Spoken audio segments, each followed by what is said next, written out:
Viola Chambers had always wondered at what point in the dying process a person understood they weren't long for this world, and now she'd give anything to unlearn it.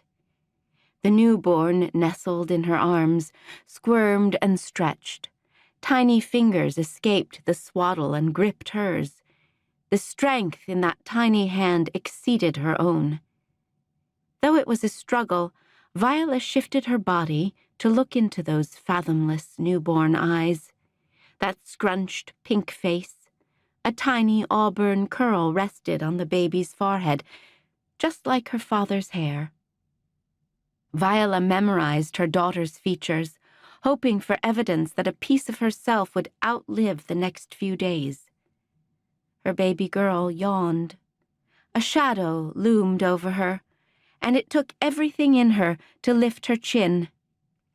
She blinked, trying to focus her eyes on her husband.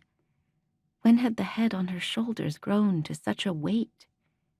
Trilby shifted her pillows, helping her into a more comfortable position. The sorrow and fear in her husband's face confirmed what she already knew, but no one had had the guts to tell her. Trilby leaned forward. "Let me take her, Vi. You need your rest. You've got to get your strength up so you can raise this little spitfire." The lie came out low and graveled.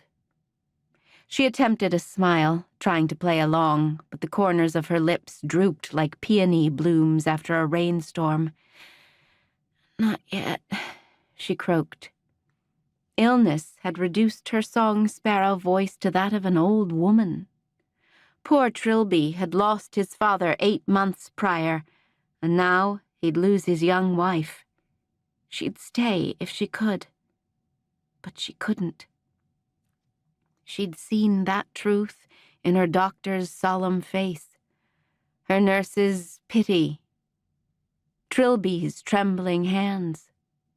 Her soul repeated the same refrain. What had once been fierce and full of fight inside her chest was light and wispy, as if it was liable to float away like down feathers on the wind. But her mind screamed otherwise, that this could not be the end of her story, that she could not, would not be leaving her fragile, broken husband alone to raise their child. Who would be left to guide him through the fog of pain? Who would help him remember the vibrant seminary student he'd once been?